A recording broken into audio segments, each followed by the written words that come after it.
በስመ አብ ወወልድ ወመንፈስ ቅዱስ አሐዱ አምላክ። ሊቃውንተ ቤተክርስቲያን፣ ካህናት አባቶች፣ ዲያቆናት ወንድሞች፣ ምዕመናን ወምዕመናት አባቶች፣ እናቶች፣ እህቶች፣ ወንድሞች እንዲሁም ሕፃናት ባሰባሰበን በአምላካችን በኢየሱስ ክርስቶስ ፍጹም ሰላም በእናታችን በንጽሕት ቅድስት ድንግል ማርያም ፍጹም ሰላም እንደምን አላችሁ? ፍጥረቱን ሁሉ ፈጥሮ የሚያበላ የሚያጠጣ የድንግል ማርያም ኢየሱስ ክርስቶስ የተመሰገነ ይሁን። አምላክን በድንግልና ጸንሳ በድንግልና የወለደችልን ዘላለማዊት ድንግል እመቤታችን የተመሰገነች ትሁን። ቅዱሳን መላእክት፣ ቅዱሳን አበው፣ ቅዱሳን ነቢያት፣ ቅዱሳን ሐዋርያት፣ ቅዱሳን ጻድቃን፣ ቅዱሳን ሰማዕታት እንዲሁም ቅዱሳት አንስት የተከበሩ ሴቶች ሁሉ ሳይቀሩ እግዚአብሔር አምላክ ባከበራቸው መጠን የተመሰገኑ ይሁኑ። ሊቀ መላእክት የመላእክት አለቃ ቅዱስ ሩፋኤል የተመሰገነ ይሁን። እንዲሁም ደግሞ ዛሬ ዓመታዊ ክብረ በዓሉን የምናከብርለት ያከበርንለት ሊቀ መላእክት የመላእክት አለቃ ቅዱስ ሚካኤል የተመሰገነ ይሁን። እንግዲህ ያው ስለ ክብረ በዓሉ በጧት ስለተማራችሁ ርዕሴ ሌላ ነው። ለዛሬ ትምህርታችን ርዕስ የማደርገው ግፈኞች የሚል ነው። በዚህ ርዕስ መሰረታዊ ዓላማ የማደርገው ግፈኞች አንሁን ነው። ግፈኞች ብንሆን ግን በሰዎች ላይ ግፍ ብናደርግ እግዚአብሔር እኛን ይገፋናል። ዳዊት ምን ይላል? ግፎሙ እግዚኦ ለእለ ይገፍኡን ይላል። የሚገፉኝን ግፋቸው። ሳኦል ዳዊትን ይገፋው ነበረ፣ ያሳድደው ነበረ። ዳዊትም ምቹ ጊዜ አግኝቶ ነበር ሳኦልን ለመግደል። ነገር ግን ክፉ እንዳሰበብኝ ክፉ ላስብበት፣ ሊገለኝ እንዳሰበ ልግደለውም አላለም። ታገሰው እንጂ ዝም አለው እንጂ እና ራሱ እግዚአብሔር ግን ሳኦልን ገፋለት ማለት ነው። ሳኦልን ራሱ እግዚአብሔር ገደለለት። ይገርማቸዋል። ይህ ሳኦል ከጠላት ጋር ውጊያ እያደረገ ከጠላት የተወረወረ ጦር ቀስት ነው፣ ልቡን መታው። ከዚያ በኋላ ሳኦል የራሱን ወታደር ምን አለ? እባክህ እባክህ ግደለኝ ጨርሰኝ አለው። ልቡ ተመቶ ስለነበረ የራሱ ወታደር ግን ምን አለው?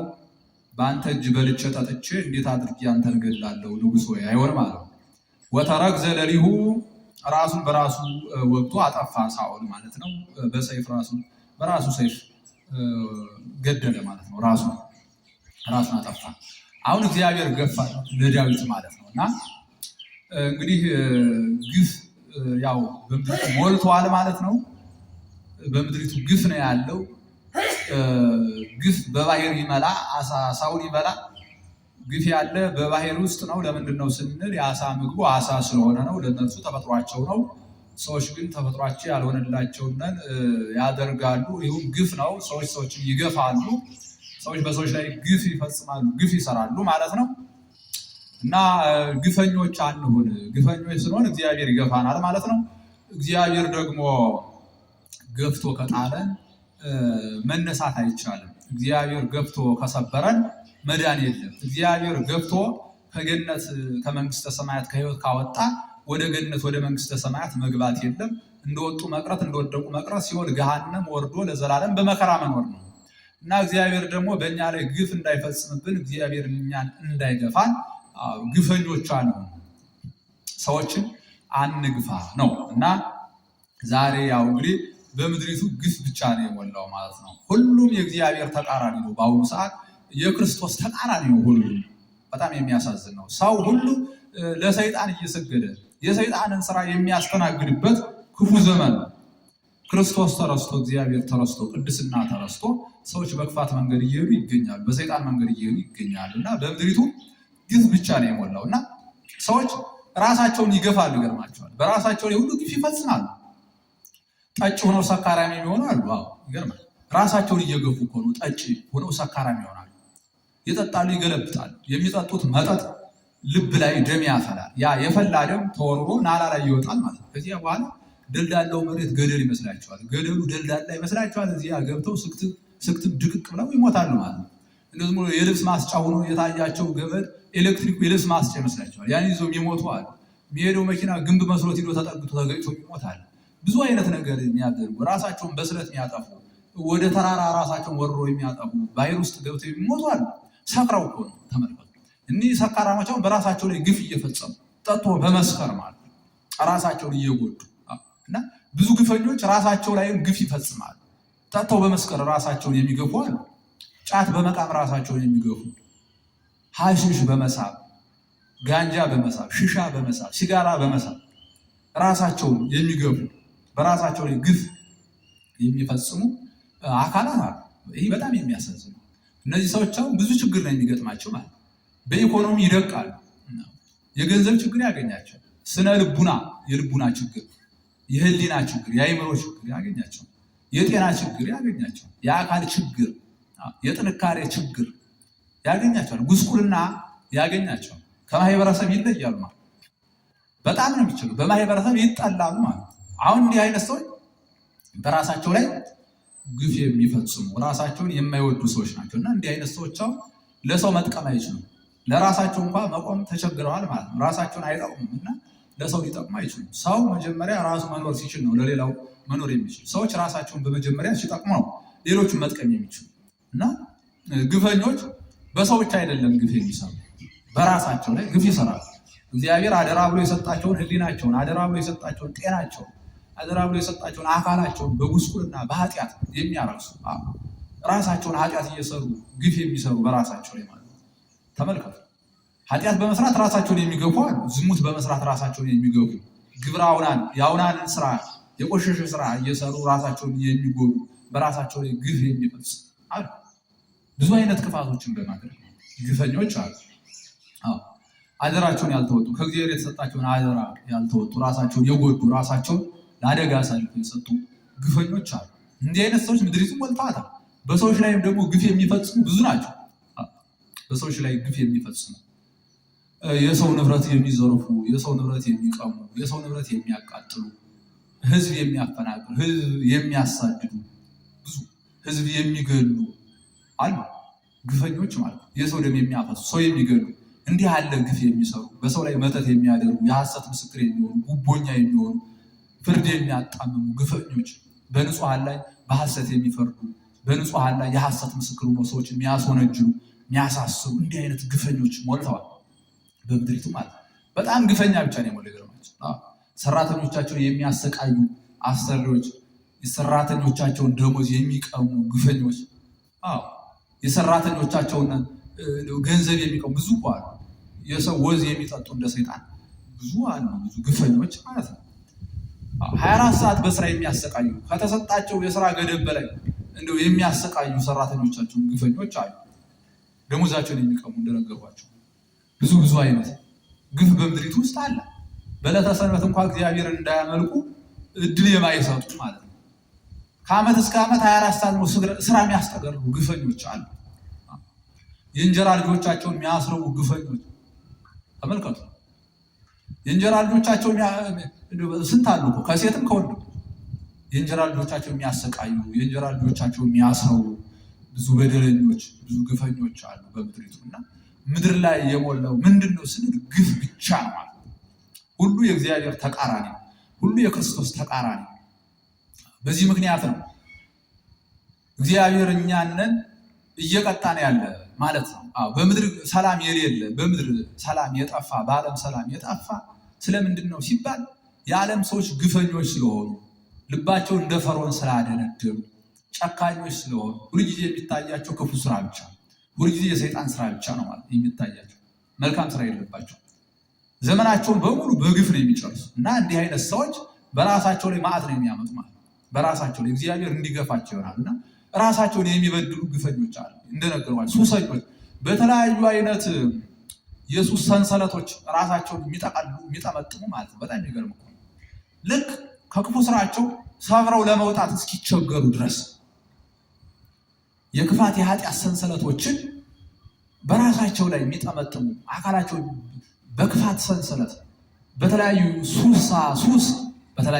ሱስ ሰንሰለቶች ራሳቸውን፣ አካላቸውን፣ ሰውነታቸውን፣ ነፍሳቸውን፣ ስጋቸውን የሚጠመጥሙ የሚያስሩ አሉ ግፈኞች። ራሳቸውን የሚገፉ፣ ሰውንም የሚገፉ። እና ምድሪቱ ላይ ያለው ምንድን ነው ሲባል እንዲህ አይነት ግፍ ነው የሞላው ማለት። እና በጣም የሚያሳዝን ነው። ዛሬ በዓለማችን ስታይ ሁሉ የእግዚአብሔር ተቃራኒ፣ ሁሉ የክርስቶስ ተቃራኒ ነው። በዓለም ላይ ሰዎች ሁሉ የክርስቶስ ተቃራኒ ሆነዋል። በክርስቶስ መንገድ እየሄድን ስላልሆነ ማለት ነው። ክርስቶስ አሁን ከባት ያበሳ ነው። የሰውን በደል የሚሸፍን፣ የሰዎችን ኃጢአት የሚሸፍን ነው። ዛሬስ እኛ ብዙዎቻችን እኮ የሰውን በደል የሰውን ኃጢአት በተለያዩ ሚዲያዎች በተለያዩ የሚዲያ ጣቢያዎች ማለት ነው ዓለም ከዓለም ጋር የሚገናኝባቸው መገናኛ ሲስተሙ በእነዚያ በማህበራዊ ሚዲያ የሰዎችን በደል ለዓለም የሚሰሩ ጡንባ የሚነፉ ዝም ብለው እነገሌ እንዲያደረጉ እነገሌት እንዲያደረጉ ይገርማል። የሰውን በደል ሰው ለማዋረድ እኮ የሰይጣን ስራ ነው። ሰው የሚያዋርድ ሰይጣን ብቻ ነው። ሰው የሚያዋርድ ሰይጣን። ክርስቶስ ግን ሰው አያዋርድም። ከባት ያበሳል። የሰውን በደል የሚሸፍን ሸፍኖ ደግሞ ደብቆ ደግሞ የሚደመስስ ነው ክርስቶስ። እኛስ ተቃራኒ ነው። የሰውን በደል የራስን ኃጢአት በጉያ የሰውን ኃጢአት ባህያ ነው እንጭን ማለት ስለ ራሳችን በደል ኃጢአት ንስሐ እንገባ። ስለ ሰዎች በደል ኃጢአት ነው የምናወራው። ከዓለም ጫፍ እስከ ዓለም ጫፍ ስራቸውን ይሄን ያደረጓል። የሰው በደል ዝም ብሎ የሚያወሩ ለሰብጸሩ ሰባ ቤቱ የሰው ጠላቱ ቤተሰቡ ነው። እኛ በእኛ ጠላቱ ነን። የገዛ የቤተሰቦቻችን የወገኖቻችንን በደል ኃጢአት ወደ ዓለም እያሳለፍ ነቅፈን ለነቃፊ ሰድበን ለሰዳቢ አንተን ላሚታ የምንሰጥ ብዙ ነን። ጠላት ከሩቅ እኮ አይመጣም፣ ከራስ ነው። ጠላት ከሩቅ አይመጣም፣ ከራስ ነው። እኛው በእኛ እርስ በርስ እነገሌ እንዲያደረጉ እነገሌ እንዲያደረጉ የሰውን በደል በጣም የሚያሳዝነው የክርስቶስ ተቃራኒ መሆን ማለት ነው። ይህ ሰይጣኒዝም መሆን የሰይጣን አምላኪ መሆን ተመልከቱ። እንዴት ሰው የሰውን በደል ለዓለም ያወራል? ይህ በጣም የሚያሳዝነው። ኢየሱስ የሚለው እኮ መድኃኒት ማለት አማኑኤል ኢየሱስ የሚለው ክርስቶስ የሚለው እነዚህ ስመ ሥጋዌ ሰው አምላክ ሲሆን አምላክ ሰው ሲሆን የተሰጡ ስሞች ናቸው። እነዚህ ስሞች በጠቅላላ መድኃኒት ማለት ነው፣ ህይወት ማለት ነው።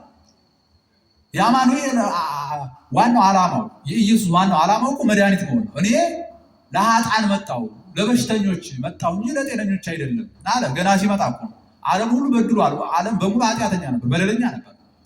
መድኃኒት የሚያስፈልግ ለታማኞች ነው። ሊያድነን የመጣ ከዚያ በኋላ መድኃኒትን ተክሎልን ያለፈ ንስሐ አለ፣ ቁርባን አለ። ተመልከቱ። አሁን እኛ ግን ምንድን እያደረግን ያለ? ሰዎችን ከህይወት ማፈናቀል ነው፣ ንስሐ እንዳይገቡ ማሳቀቅ። ሰዎችን የሚያዋርዱ ሰዎች በጣም ተጠንቀቁ። አሁን ሰዎችን እንዲሁ ነገር እንዲያደርጉ እያላችሁ በሚዲያ የሰውን በደል ኃጢአት ምዘሩ ሰዎች እግዚአብሔር እናንተን ያዋርዳችኋል። ታንቃችሁ የምትሞቱበትን ኃጢአታችሁ ማለት እንዲሁ ከማፈር የተነሳ ታንቃችሁ እንድትሞቱ የሚያደርገውን ኃጢአታችሁን አሳልፎ ለዓለም ይሰጣችኋል፣ ያጋልጥባችኋል። ምክንያቱም ሰው ስለምታዋርዱ ነውር ነው። ከማን የተማርነው? ከሰይጣን እኮ ነው። ሰው ማዋረድ የተማርነው ከሰይጣን ነው፣ ከክርስቶስ አይደለም በፍጹም ማለት። ቅዱሳን ጻድቃን ሰማዕታትም እኮ ቅዱሳን ሁሉ ስንመለከት የጥንቶቹ ድንቅ ናቸው። አባ ገሪማ የሚባሉ በአንድ ገዳም ውስጥ የሰውን በደል ኃጢአት የሚሸፍኑ በጣም የሚደንቅ ነው። አባ ገሪማ ይባላል እና አበምኔቱ ነው፣ የገዳም አስተዳዳሪ ሆነው በዚያ እያሉ አንዱ መነኩሴ የረካሽ ሴት ይዛል በዚያ ገዳም። በኋላ መነኮሳት አረገሌ እንዲሁ ሴት እያያዘ እየመጣ በጎጆ ውስጥ በደል ይሰራል አባታችን እያሉ ሁልጊዜ ይለምኑት። እሳቸው ደግሞ ተው እንጂ ልጆች፣ ለምንድን ነው ወንድማችሁ የምታሙ? እንዲህ ያለ የሰይጣን ስራ ለምንድን ነው? ነውር ነው፣ ተው እያሉ ይከለክላል። በኋላ የሚባል መጨረሻ ላይ መነኩሴው በቀን አመጣት። በቀን መጣ ገባች ከመነኩሴው እዚያ ገዳም። በኋላ ምን አሉ መነኮሳት? ኧረ እንዲሁ አሁን ደግሞ ይባስ ብላ በቀን መጣች እንዲሁ አለማፈሯ ብለው ሄደው አባታችን አሁን ይኸው መጣ ከቤት ስትገባ አየናት። አሁን አባታችን አሁን ደግሞ ተው ብል የእሱን ስራ ደግፎ ነው ይሉኛል ብለው በሉ እስኪ ኑ ተከተሉኝ ብለው ሄዱ እና በመንገድ እየሄዱ እሳቸው በመንፈስ ቅዱስ አወቁ እዚያ ውስጥ ሴቷ እንዳለች። ከዚያ ቤት ሳይገቡ ገና ቀድሞ ድምፃቸውን አሰሙ፣ እንደ መሳል ማለት እንዲደብቃት ነው። በኋላ ደግጦ ያመነኩ በቅርጫት ተሸፈነ። እሳቸው ገቡና ቅርጫቱ ላይ ተቀመጡና እንዲሁ አጽፋቸውን ቀሚሳቸውን ዘርፈፋ አድርገው ቁጭ አሉ። እዚያ ልብሳቸውን በሰፊው ለቀው ማለት ነው መጎናጸፊያቸው። በኋላ ኑ ግቡ ገቡ። በሉ አሁን ወንድማችሁን ስታሙት ነበረ ዘማዊ ነው እያላችሁ እሺ ይዞ ገባ እያላችሁ በሉ እስኪ አሁን ፈልጓታ እኔ አባት ማለት አበምኔት በኋላ ቢፈልግ የትምጣ በጓዳ በዚያ ይሉ የለም የወንድማችሁን በሐሰት እንዴት አማላችሁ? እሳቸው እንግዲህ በደል እየደበቁ ነው፣ የሰውን በደል እየሸፈኑ ወንድማችሁን እንዴት በሐሰት ታማላችሁ? ይህ ነውር እኮ ነው፣ ይህ ሰይጣን ስራ ነው። እንዴት አደርጋላችሁ? በብላው ይቅርታ ጠይቁ። እንዴት እንግዲህ ወይ ሰይጣን እንግዲህ በምታት ታይቷችሁ ነው እንጂ እንደው ሴት መስሎ ሰይጣን ነው በቃ በምታት የታያችሁ እንጂ በፍጹም ይሄ ወንድማችን እንዲያደረ ታዲያ አሁን ከገባ አሁን እኮ እያየናት ካያችኋት አምጡ የለች። በኋላ እነሱም እንደው ምታት መሰላቸው። ይቅርታ ጠይቁት ወንድማችሁን እግሩ ላይ እየወደቁ ወንድማችን ይቅር በለን በሉ ውስጥ እኔ ልጅ ጋር ማውራው አለኝ ብለው እሳቸው ወደኋላ ሄዱ። እነሱ በኋላ ያን ቅርጫት አንስተው ከእርሷ ጋርም ከሳቸው ጋርም እንግዲህ ንግግር ጀመሩ። ልጆች ይህ በደል ነው ኃጢአት ነው ለምን እንዲያደረጋችሁ ብለው ንስሐ ሰጠው። ሁሉ ንስሐቸው እንዲጨርሱ እሷም በዚያ በገዳሙ ሄዳ እንድትጨርስ ያም መነኩሴ በዚህ በገዳሙ እንዲጨርስ አድርገው አባታችን እንዲያደርገው ወጡ። በኋላ ወጥተው ሲሄዱ ዛፎቹ ድንጋዮች እየተከተሉ አባ ገሪማ ገረምከን፣ ድንቅ ስራ ገረመን። በሰው አንደበት ዛፎቹ ድንጋዮች እየተከተሉ ተመልከቱ። ከባቴ ያበሳ ማለት እንግዲህ ይህ እኮ የክርስቶስን እንግዲህ መውሰድ ይህ ነው። አባቶቻችን እንዲህ ያስተማሩን በተግባር ማለት ነው። ካህናት አባቶቻችንን ስናይ እንደዚያ የነገርናቸውን በደል ኃጢአት ሁሉ ሸፍነው የሚደመስሱ ናቸው ካህናት። እኛ እኮ ለካህናት ለመንገር አናፍርም እኮ። ለምንድን ነው? ምስጢር ጠባቂ ስለሆኑ እኮ፣ ጠብቀውን በደል ስለሚደመስሱ እኮ በፍጹም አንጠራጠራቸው። ምክንያቱም ማናፍራቸው ክርስቶስ እንደማናፍረው ማለት የእኛን በደል ስለሚደመስሱ፣ እንደ ክርስቶስ በደል የሚደብቁ ያንም በደል የሚደመስሱ ስለሆነ ማለት ተመልከቱ። እኛ ከምንድን ነው የተማርነው? አሁን በአሁኑ ዘመን ያለን ወጣቶች እንዲሁ ከምንድን ነው የተማርነው? እንዲህ ያለውን ክፋት፣ የሰው ወንጀል አውጥቶ መናገር፣ የሰውን በደል እንዲሁ በዓለም ላይ መዘርገፍ፣ እንዲህ ያለ ክፋት ከምንድን ነው የተማርነው? ከሰይጣን ነው። እና ክርስቶስን አንወክልም። እንዲህ አይነት አካል በጣም ነውር ነው ማለት ነው። ምክንያቱም እናንተ ብትዋረዱ አትፈልጉ። ሰው የእናንተን ኃጢአት ቢነግርባችሁ አትፈልጉ። በራሳችሁ ላይ እንዲሆን የማትፈልጉ በሰው ላይ አታድርጉ። እና በጣም ያሳዝናል። ዛሬ በምድር ያለ ግፍ ብቻ ነው። ከዓለም ጫፍ እስከ ዓለም ጫፍ የሰውን በደል ማውራት፣ እነገሌ እንዲያደሩ እነገሌ እንዲያደሩ፣ ይህ ብቻ ነው ያለ ባለም ላይ የሰይጣን ስራ ማለት። ይህ ከክርስቶስ ተቃራኒ ሆነ። በፍጹም ክርስቶስ ይህን ስለማያስተምር ማለት በፍጹም ማለት ክርስቶስ አያዋርድም። ክርስቶስ እኮ መግደላዊትን ከውርደት ያዳነ፣ 7 አጋንንት ያስወገደላት፣ በዝሙት ዓለም የምትኖር የነበረች በደሏን ሁሉ የደመሰሰ፣ ከኃጢአቷ ያነጻ ያከበራት፣ ከዚያ ከ36 ቅዱሳት አንስት ጋር አንድ ያደረጋት ነው ክርስቶስ። በደለኞች እንዲህ ያደረግ ክርስቶስ። እኛ ደግሞ በደለኞች ተስፋ ቆርጠው እንዲጠፉ የምናደርግ፣ ከህይወት እንዲወጡ፣ ከቤተክርስቲያን እንዲወጡ፣ ከቅድስና እንዲወጡ፣ ከንስሐ እንዲወጡ የምናደርግ ብዙ አለ። ተስፋ ቆርጠው ማለት ነው። ምስጢራችን ከተነገረ ዓለም ካወቀብን ምን ያደርግልን ከዚህ በኋላ ብሎ ራሳቸውን ያጠፉ። አሁን ለእንዲህ አይነት ሰዎች ታላቅ ኪሳራ ቢኖር እኛ ነን። የእነርሱን ደም ክርስቶስ ከኛ ይፈልገዋል ማለት ነው። ከህይወት እንዲወጡ ማለት ነው። አንድ ሰው ሲጠፋበት ለክርስቶስ እኮ ታላቅ ኪሳራ ነው። በአንድ ሰው ጥፋት በሰማይ ታላቅ ሐዘን ይደረጋል። በአንድ ሰው መዳን በሰማይ ታላቅ ደስታ ይደረጋል። በአንድ ሰው መዳን በአንድ ሰው መዳን ተመልከቱ። እና ብዙዎቻችን መሰናክል ነን። ለብዙ ሰዎች መጥፋት፣ ለብዙ ሰዎች መፈናቀል ብዙዎቻችን መሰናክል ሆነናል ማለት ይህ የሰይጣን ስራ ነው። ይገርማችሁ። እና ከማን ነው የተማርነው? ግፍን ከማን ነው የተማርነው ብንል ከሰይጣን፣ ከክርስቶስ አይደለም በፍጹም። እንደነገርኳችሁ እንደዚህ ክርስቶስ ከባቴ ያበሳል። የሰውን በደል የሚሸፍን ሸፍኖ የሚደመስስ። እና ብዙዎቻችን እንደነገርነው ግፈኞች ነን፣ ትዕቢተኞች ነን። ክርስቶስ እንግዲህ ትዕቢትን አላስተማረን። ትዕቢትንም የተማርነው ከሰይጣን ነው። ክርስቶስ ትሁት ነው፣ ትሕትናን ነው ያስተማረን። የሐዋርያትን እግር አጥቦ እንደዚህ አድርጉ ያለ ማለት ነው።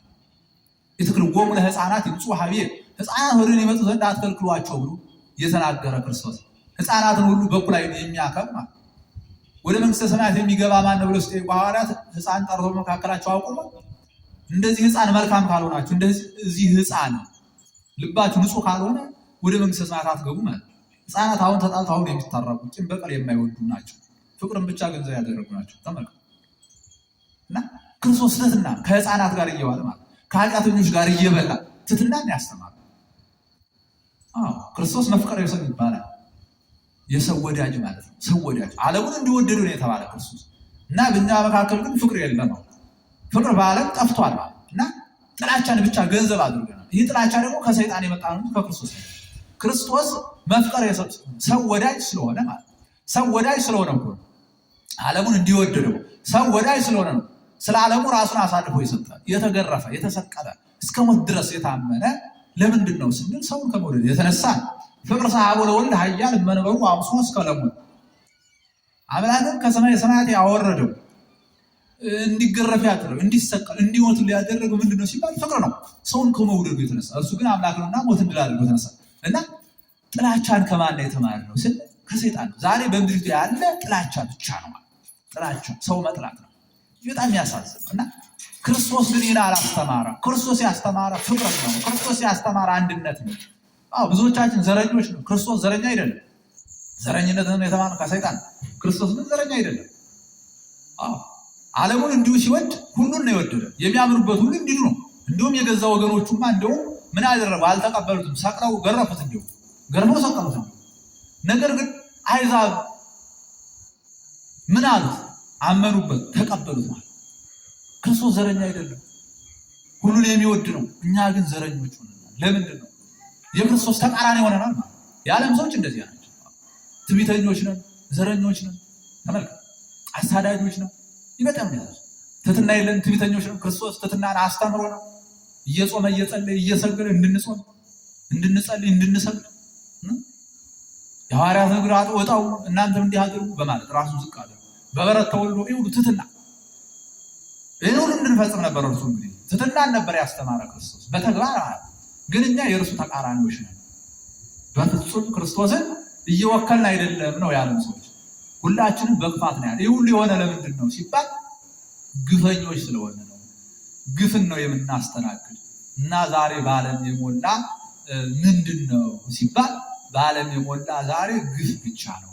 እና ግፈኞች ከሆነ ክርስቶስ ይገፋናል ማለት።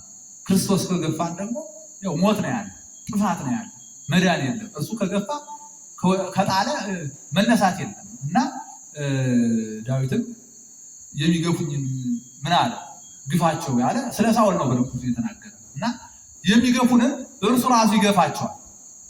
እኛ ግን እንዲሁም ምን ብለን እንድንጸልይ ነበር ያዘዘ? የሚያደርጉትን አውቁና ይቅር በላቸው ነበር ክርስቶስ ያዘዘን። ያን እንኳን ልንበቀል እንኳን ሰው ልንገፋ ቢበድሉን እንኳን የበደሉን አባታችን ወይ ጸሎት እኮ በደላችን ይቅር በለን እኛም የበደሉን ይቅር እንደምን ያለ። አሁን እሱ ይቅርታ እንዲያደርግልን እኛ የበደሉን ይቅር ልንል ይገባል። እና ብዙዎቻችን ግን ምንድነን ስንል የክርስቶስ ተቃራኒዎች ነን። ክፋትን፣ ጭካኔን ሁሉ ከማን የተማርነው? ከሰይጣን ነው። ክርስቶስ ግን ጭካኔን አላስተማረም፣ ርኅራኄን ነው ያስተማረው። የዳዊት ልጅ ሆይ ማረኝ ብሎ በዚያ በመንገድ ወድቆ ሁለት አይኑ የታወረውን ሰው እኮ አይኑን የፈወሰው ነው። ተመልከቱ፣ አይኑን የፈወሰው ክርስቶስ አዛኝ ሩሩ ስለነበረ ማለት ነው። እና ያን መጻጉዕ ከ38 ዓመት ከሞት ከበሽታ ያዳ ነው የፈወሰው ሩሩ አዛኝ ስለሆነ። እና ሁላችን ክርስቶስን መምሰል አለብን። የክርስቶስ ተቃራኒ መሆን የለብንም። እንደ ክርስቶስ ቸር መሆን ይገባል። እና ዛሬ በምድሪቱ ግፍ ሞልቷል። ግፉ ሁሉ ግን የማን ነው ሲባል የሰይጣን ነው። ስለዚህ እኛ ከግፍ እንንጻ፣ ግፍን እናስወግድ፣ ክርስቶስን ፍጹም እንምሰለው። ያለበዚያ መዳን ስለማይቻል ግፈኞች አንሁን ነው። ሰዓት ስለሌለ ሌላ ቀን እንማማራለን። ወሰነ